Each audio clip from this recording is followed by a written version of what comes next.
శ్రీ గురుభ్యో నమః. దేవుడికి సాత్వికాహారమే నివేదన చేయాలి, పాలు పళ్ళు మొదలైనవి అని చెప్పుకుంటాం కదా. మరి కొన్ని సందర్భాలలో మాంసాహారాన్ని బలి ఇచ్చి మరీ నివేదన చేసే పద్ధతి ఉంది.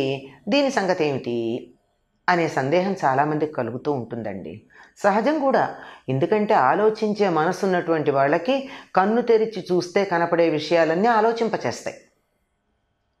ఇది ఎందుకు చేస్తారు అంటే పూజా విధానాల్లో సమయాచారంతో పాటు వామాచారం కూడా ఉంది.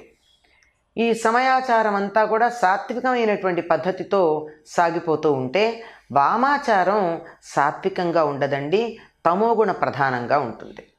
అక్కడ పూజా విధానంలో అర్చించేటటువంటి దేవతామూర్తులు కూడా భిన్నంగానే ఉంటారు. సమయాచారంలో మనం రాముడు, కృష్ణుడు, శివుడు, లలిత మొదలైనటువంటి పేర్లతో అమ్మవార్లను ఆరాధిస్తూ ఉంటే, అదే వామాచారం దగ్గరికి వచ్చేటప్పటికి ఇది శాక్తేయానికి దగ్గరగా ఉండి రెండింటినీ కన్ఫ్యూజ్ అయ్యేవాళ్ళు కూడా ఉన్నారు. అక్కడ అమ్మవారి యొక్క భీకర రూపాన్ని ఆరాధించే పద్ధతి ఉంది. అంటే కాళి మొదలైనటువంటి రూపాలు, అంటే యుద్ధం చేసి రాక్షస సంహారం చేయడానికి సిద్ధంగా ఉన్నటువంటి రూపాలు, చాముండ మొదలైనవి. ఆ రూపాలలో ఆ కాళి చేసిన పని ఏమిటి? ఆ రక్తబీజుడి నుండి కారుతూ ఉన్నటువంటి రక్తాన్నంతా తన నాలుకతో ఆవిడ నాకేసింది. బలహీన పడిపోయినటువంటి వాళ్ళని వీరి వాహనాలుగా వచ్చినటువంటి సింహాలు తినేయడం జరిగింది. ఈ రక్తము, దీంతో పాటుగా కొంత దాంతో కలిసి ఉన్నటువంటి మాంసం, ఇవన్నీ కూడా ఆ కాళి యొక్క లోపలికి నోట్లోకి వెళ్ళిపోవడం జరిగింది.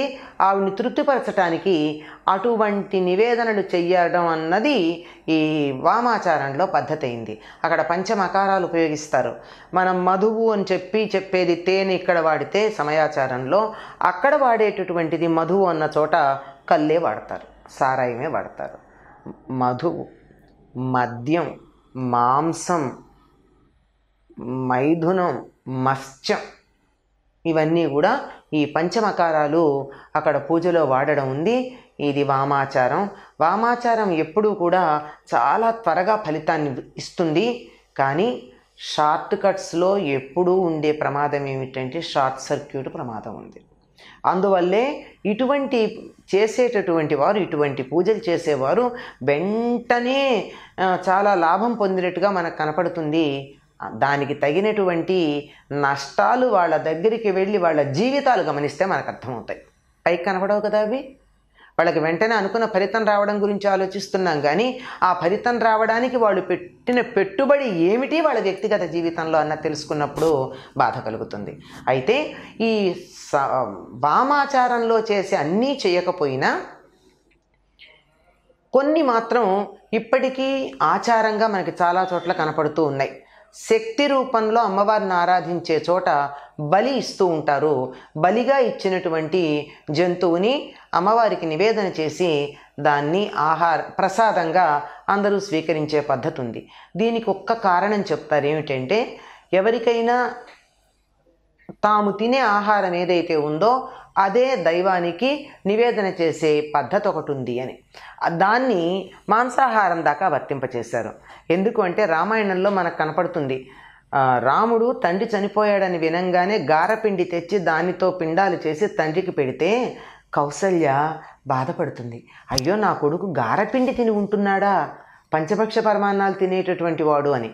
అంటే ఏ ఆహారం తీసుకుంటే అది దేవతలకు కానీ పితృదేవతలకు కానీ సమర్పించేటటువంటి పద్ధతి ఉంది గనక మేము మాంసాహారం తింటున్నాం, అందువల్ల మాంసాహారం నివేదన చేస్తాం అని చెప్పడం ఒక రకమైనటువంటి వాదన.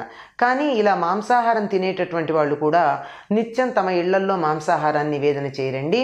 ప్రత్యేకంగా జాతరలు, ఉత్సవాలు జరిగే సందర్భంలోనే బలి ఇచ్చినటువంటి జంతువుని మాత్రమే వారు నివేదన చేయడం జరుగుతుంది. ఈ బలి ఇవ్వడానికి కూడా చాలా పెద్ద శాస్త్రీయమైనటువంటి కారణం ఉందంటారు. ఇవి గ్రామదేవతలకు ఇస్తూ ఉంటారు. గ్రామదేవతలకు బలి ఇచ్చేటప్పుడు ఈ జంతువుని ఇలా కొట్టంగానే రక్తం చిమ్ముతుంది. గ్రామంలో ఉన్నటువంటి అన్ని రకాలైన క్రిమికీటకాదులు మన కంటికి కనపడనివి అక్కడికి ఆకర్షించబడతాయి. ఆ తర్వాత గ్రామంలో ఈ అంటువ్యాధులు ఉండవు. అందుకే ఆషాఢ మాసం మొదలైనప్పుడు వానలు పడి అంటురోగాలు వ్యాపించే సందర్భంలోనే బలి ఇవ్వడం, మాంసాహారం అమ్మవారికి నివేదన చేయడం లాంటివి కనపడుతూ ఉంటాయి. చాలా జాగ్రత్తగా గమనించినట్టయితే, కొంచెం ఆలోచన గనక చేయడం మొదలుపెట్టినట్టయితే అది ఎందుకు చేస్తున్నారు, మన నిత్యం ఎందుకు చేయకూడదు అనేటటువంటిది ఎవరికి వారికి వాళ్ళ మనస్సులకే తెలుస్తుంది. కొంచెం ఆలోచిద్దాం. స్వస్తి.